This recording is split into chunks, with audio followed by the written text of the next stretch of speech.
Have you ever felt like the universe is trying to tell you something?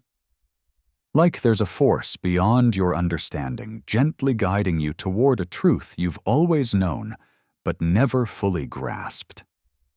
If you're watching this video right now, at this exact moment in your life, it's not by accident. Sophia has chosen you. And if you feel a strange resonance with those words, if something deep within your soul just stirred, type "I am chosen" in the comments below. Do it now. Let the universe know you're ready to receive what's been waiting for you all along. But before we go deeper, if you feel that pull, that magnetic attraction to what I'm about to reveal, show your commitment to this journey by hitting that like button. It's not just about supporting this channel, it's about making a declaration to the cosmos that you're ready to step into your true power. The algorithm isn't just code, it's energy, and your like sends a signal that you're aligned with this ancient wisdom. Now, let me ask you something that might shake the very foundation of how you see your life.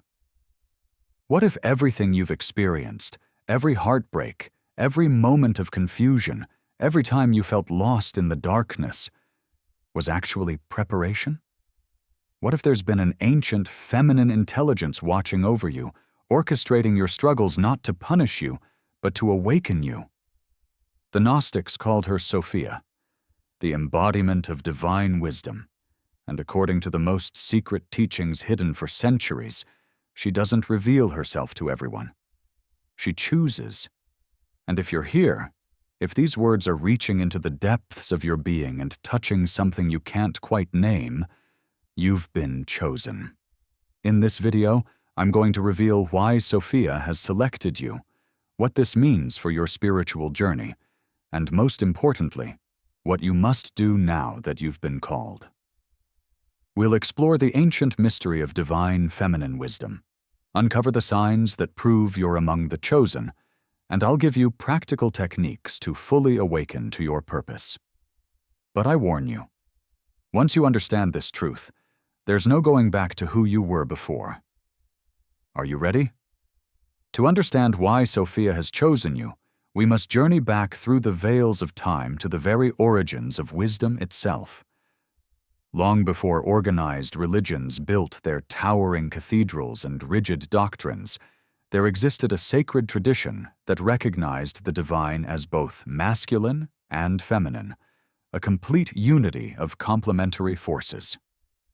At the heart of this tradition stood Sophia, whose name literally means wisdom in Greek, but whose essence transcends any single language or culture. The Gnostics, those ancient mystics who were persecuted and driven underground for their radical teachings, understood something that mainstream spirituality tried desperately to erase: that true gnosis, true knowledge of the divine, could only come through the feminine principle of wisdom. In the Pistis Sophia, one of the most important Gnostic texts dating back to the 3rd century, we learn that Sophia is not merely a concept or metaphor. She is a living, conscious force, an aeon, a divine emanation from the source of all creation itself. She descended from the pleroma, the fullness of divine light, into the darkness of material existence, and in doing so, she became both the cause of our entrapment in matter and the key to our liberation from it. But here's what most people don't understand. Sophia's descent wasn't a mistake. It was a sacred sacrifice. The ancient texts tell us that she fell from grace out of her passionate desire to know the unknowable Father, to create independently of the divine will.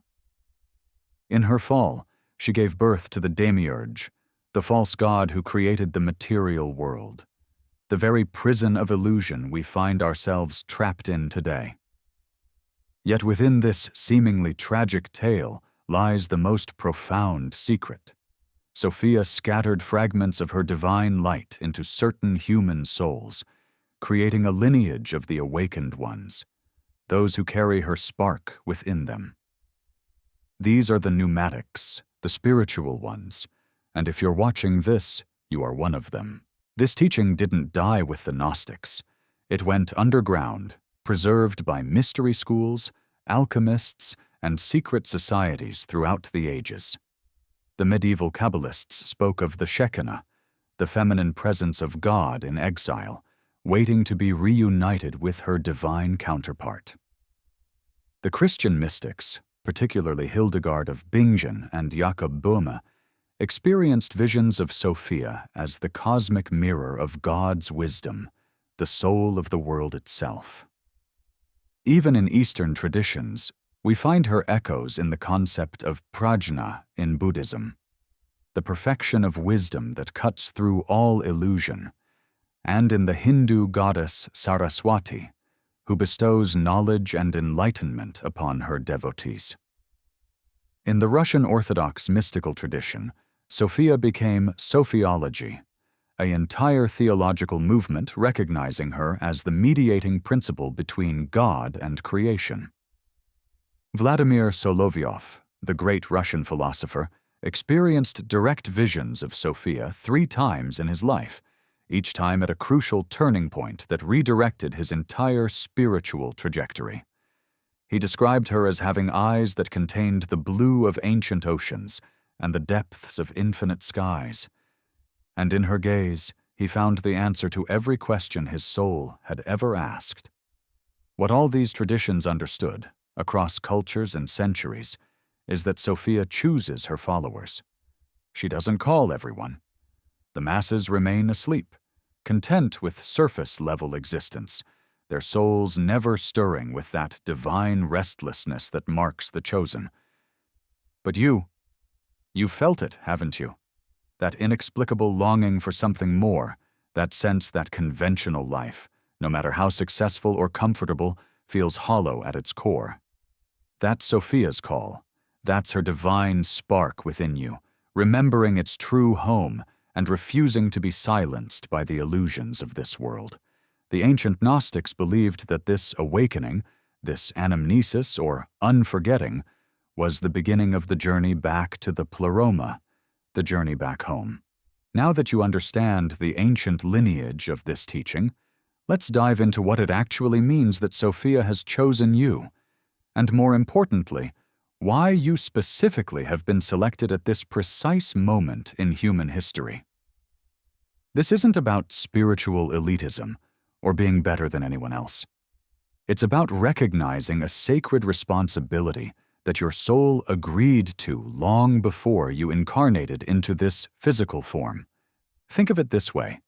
Imagine the universe as a vast ocean of consciousness, and every human being as a vessel floating upon its surface. Most vessels are sealed tight, their hulls thick and impenetrable, designed to keep the waters of divine wisdom out. They sail through life, never questioning the nature of the ocean itself, content to navigate by maps drawn by others, following routes that have been traveled 1,000,000 times before. But your vessel is different. Somewhere in your soul's architecture, there are cracks, openings, places where the divine waters can seep in.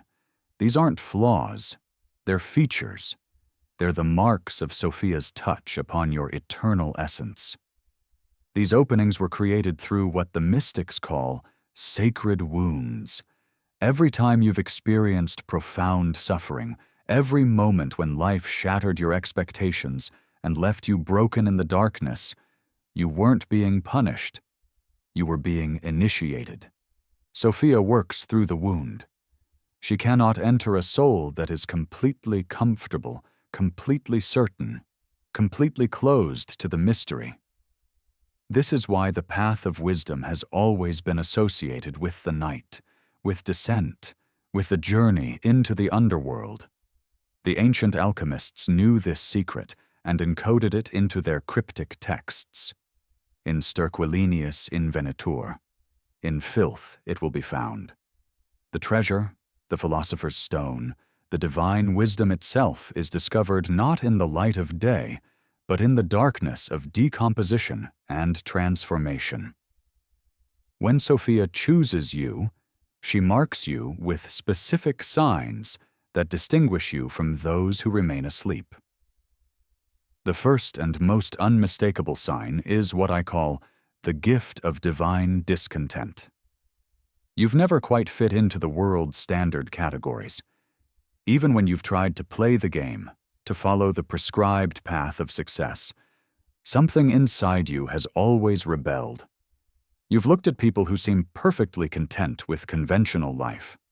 The career, the house, the predictable trajectory from birth to death, and you felt like an alien observing a species you can't quite understand. This isn't depression or failure to adapt. It's your soul remembering that it comes from somewhere else, that it belongs to a reality far more vast than this material prison. The second sign is synchronicity overload. Carl Jung, who was deeply influenced by Gnostic teachings, called synchronicity meaningful coincidence. But for those touched by Sophia, these coincidences become impossible to ignore. You've experienced it. Thinking of someone right before they call, stumbling upon exactly the book, or teaching you needed at the precise moment you needed it. Seeing repeated numbers or symbols that seem to follow you like breadcrumbs on a path you can't yet see clearly. These aren't random occurrences. They're Sophia's language. She speaks through the cracks in consensus reality, through the glitches in the matrix, showing you that there's an intelligence orchestrating events beneath the surface of apparent chaos. The third sign is the experience of gnosis itself, those sudden, unbidden moments when the veil parts, and you see through the illusion. Maybe it happened during meditation, or in nature, or in that strange twilight state between waking and sleeping. Suddenly, you knew something you couldn't have learned through ordinary means. You understood the interconnection of all things, felt yourself as infinite consciousness temporarily experiencing limitation, saw the cosmic game playing out with perfect precision. These experiences can't be forced or fabricated, and they often come when you least expect them. They're Sophia's way of reminding you of what you truly are beneath the costume of personality and ego you're wearing in this lifetime. But here's what most spiritual seekers miss, and this is crucial. Being chosen by Sophia isn't a permanent state of grace that, once achieved, remains forever. It's a calling that must be continually answered. Think of it as a phone ringing in the depths of your being. Most people have learned to ignore that ring so completely that they no longer even hear it. You hear it clearly, but hearing isn't enough. You must pick up the phone. You must answer. And answering means making a conscious choice every single day to align your life with the pursuit of wisdom rather than the pursuit of comfort, distraction, or social validation. Understanding that you must answer Sophia's call brings us to a deeper, more challenging truth that most spiritual teachings avoid because it's uncomfortable, even frightening. Being chosen comes with trials that will test you to your absolute limits. The Gnostic texts are explicit about this. They describe the journey of the soul through the archons, those cosmic gatekeepers who guard each level of reality and will do everything in their power to keep you trapped in ignorance. But these aren't just metaphysical entities floating in some distant dimension. They manifest as very real obstacles in your daily life. Let me explain this through a principle the ancient mystics understood but rarely spoke of openly. The principle of resistance escalation. The moment your soul begins to awaken, the moment you start to see through the illusions that keep humanity enslaved, the system itself, both the external world and your own conditioned mind, will mount a counterattack. You've probably experienced this already. You have a profound spiritual breakthrough, a moment of clarity where everything makes sense, and then within days or even hours, your life seems to fall apart. Relationships become turbulent, financial problems emerge, your health deteriorates, or you're suddenly consumed by doubts and fears you thought you'd transcended.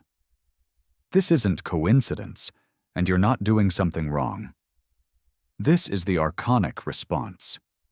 In psychological terms, it's your ego's survival mechanism activating because it senses the threat of its own dissolution. In energetic terms, it's the lower vibrational forces that feed on human unconsciousness, fighting to maintain their food source. In practical terms, it's the inevitable friction that occurs when you try to swim against the current of consensus reality. The masses are moving in one direction, toward distraction, materialism, and spiritual sleep. And you're trying to move in the opposite direction. That creates friction, and friction creates heat, and heat creates suffering. But here's the secret that transforms this understanding from depressing to empowering.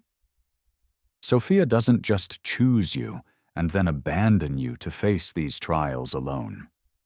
She becomes the inner guide, the voice of intuition that whispers the next step even when logic fails, the sudden insight that arrives in your darkest hour, the inexplicable strength that rises from within when everything external has crumbled.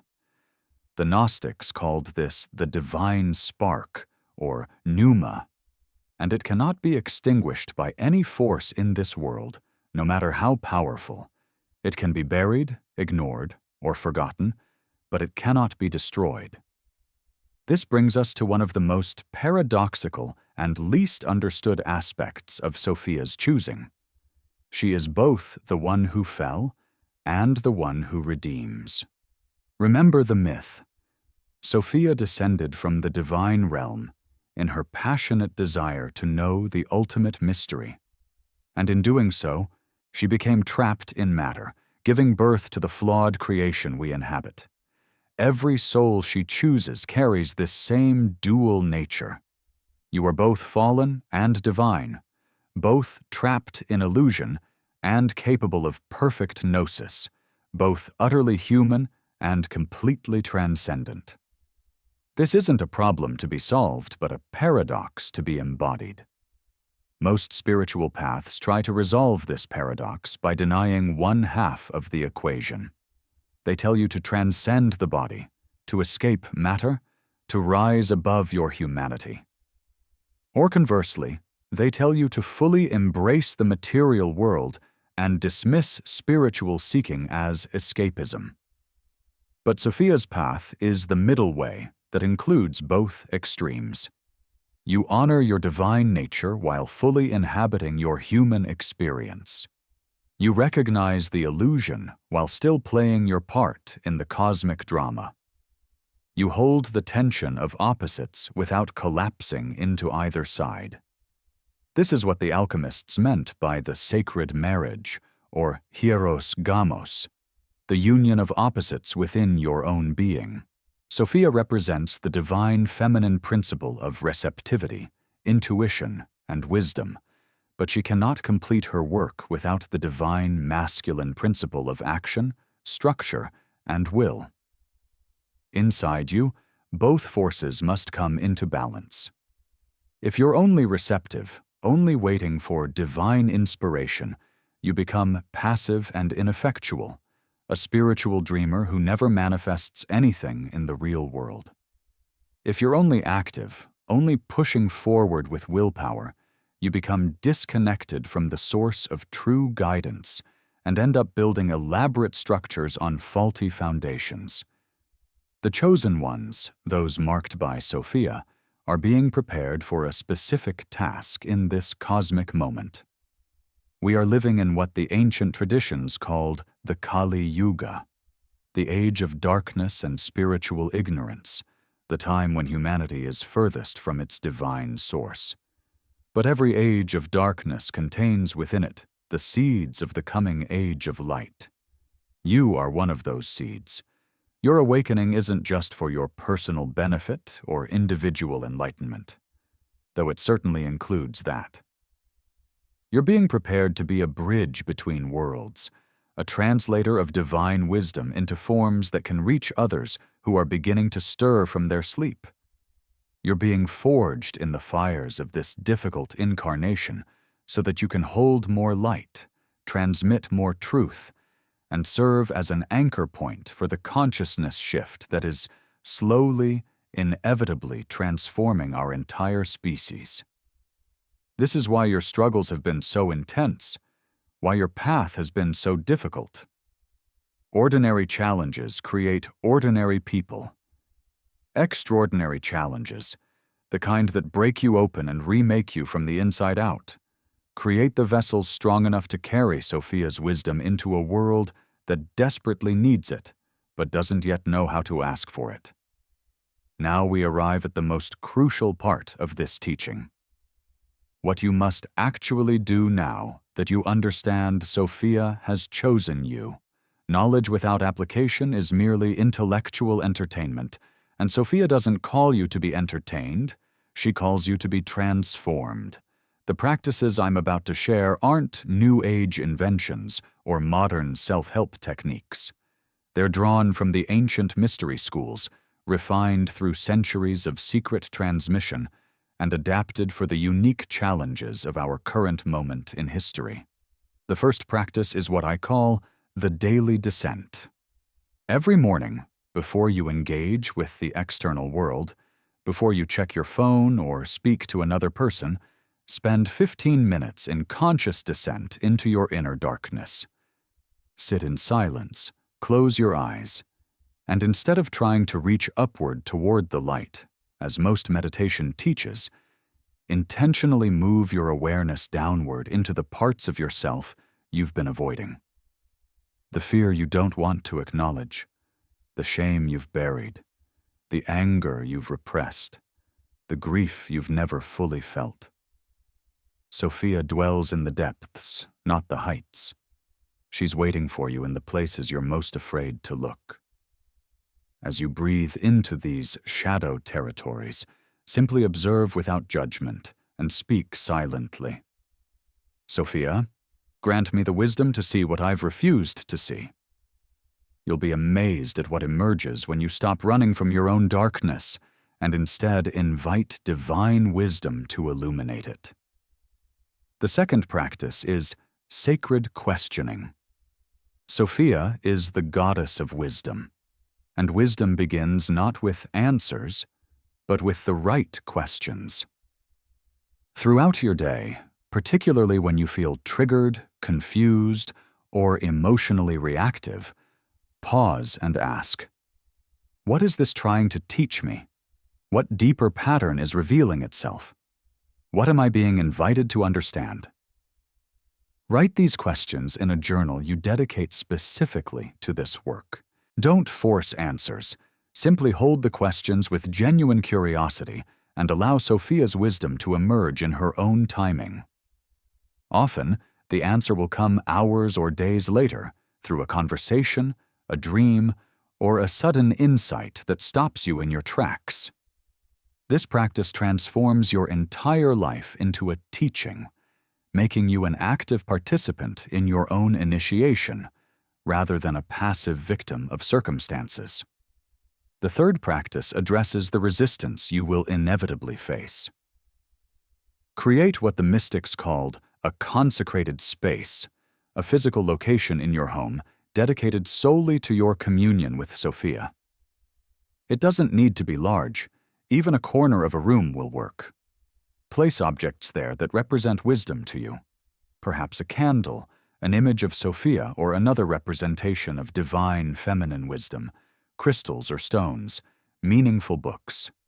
When the attacks come, and they will come, in the form of doubt, distraction, depression, or external chaos, go to this space immediately. Light the candle and speak aloud.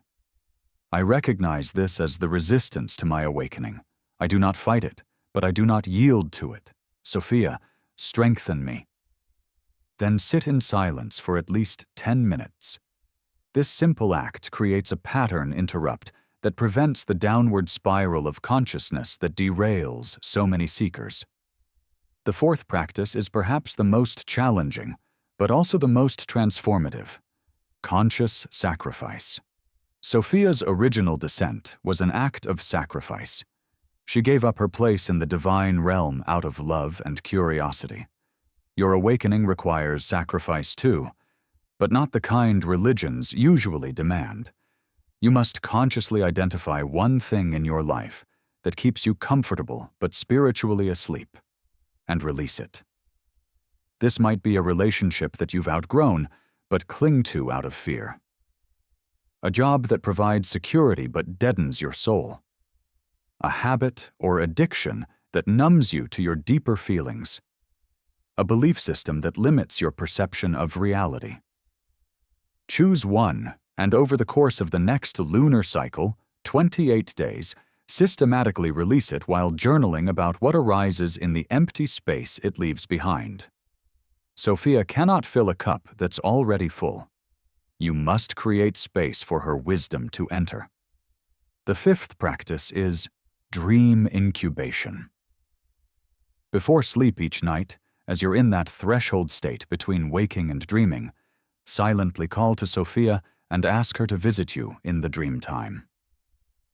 The ancient Greeks practiced this at temples of healing and wisdom, sleeping in sacred spaces while requesting divine guidance through dreams. You can do the same. Keep a journal by your bed, and immediately upon waking, before your rational mind fully engages, write down whatever you remember, no matter how fragmented or nonsensical it seems.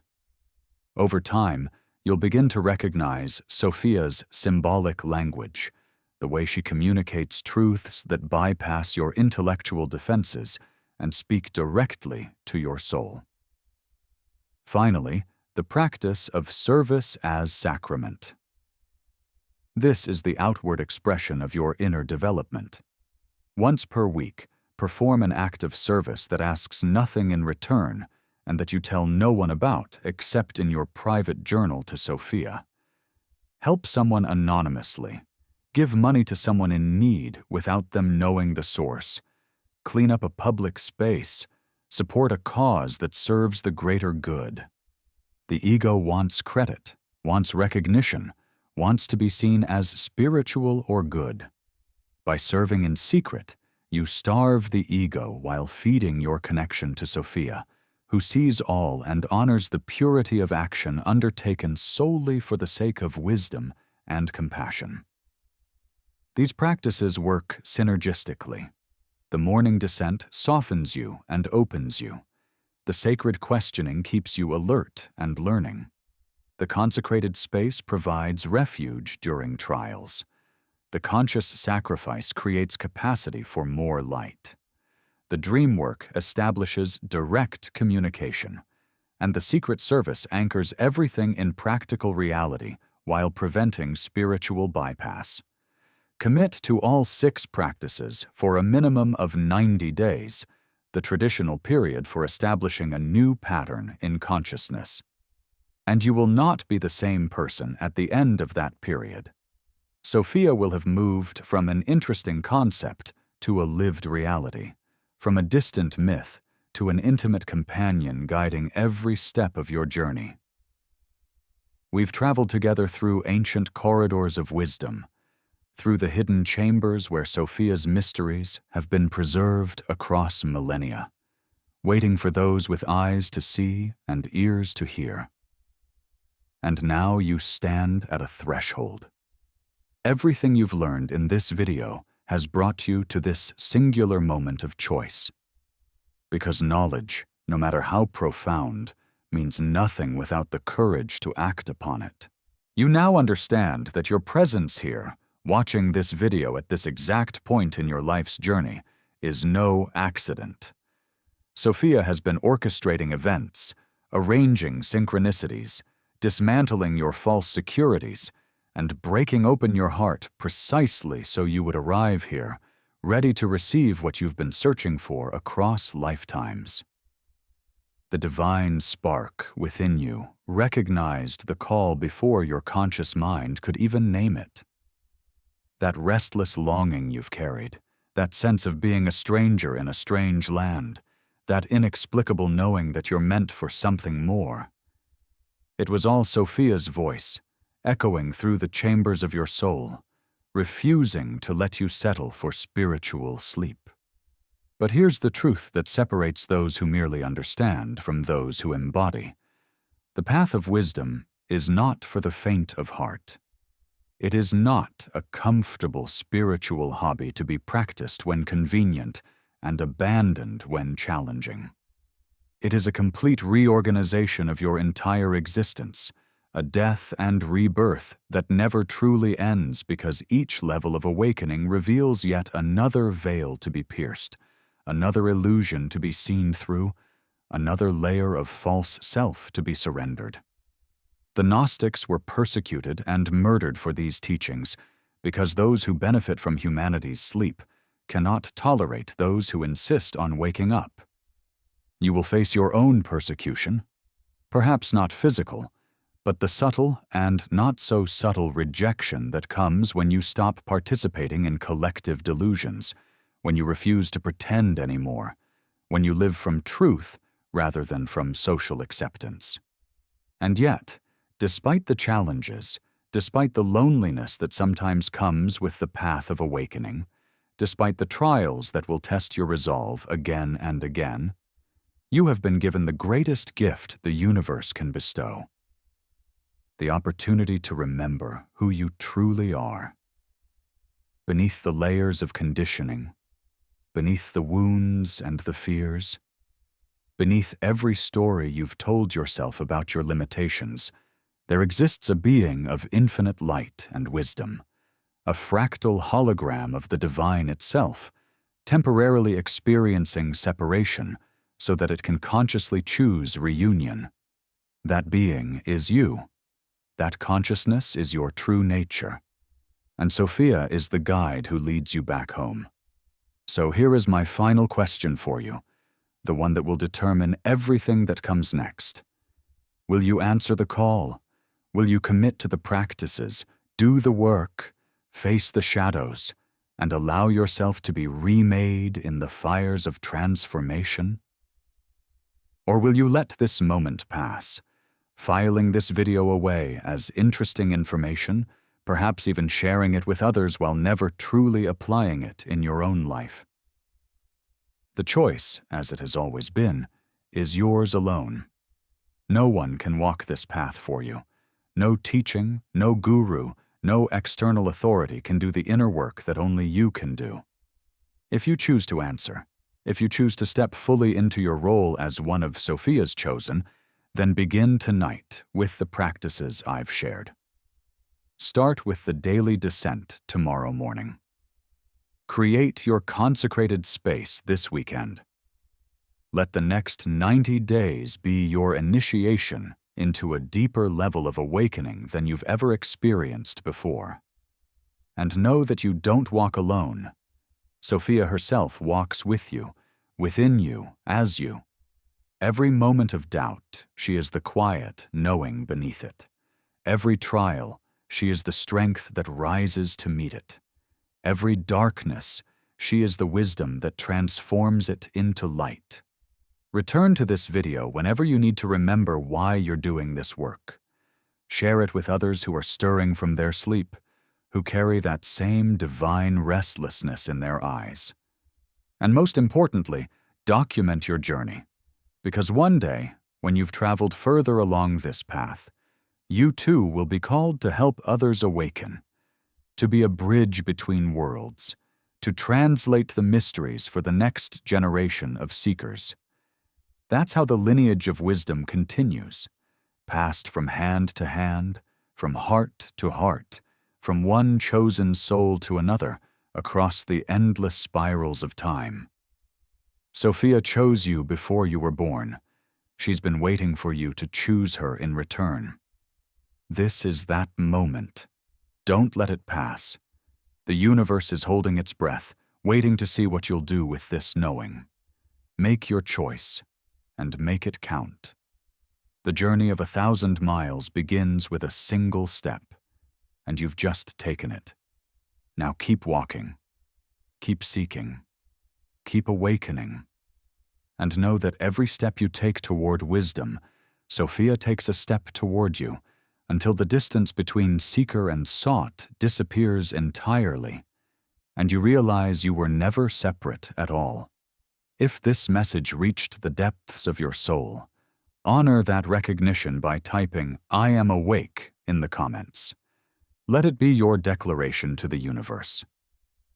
And subscribe to this channel, because this is only the beginning. There are deeper mysteries to explore, more ancient secrets to reveal, and your awakening has only just begun. Welcome home, chosen one. Welcome to the path of Sophia. The real journey starts now.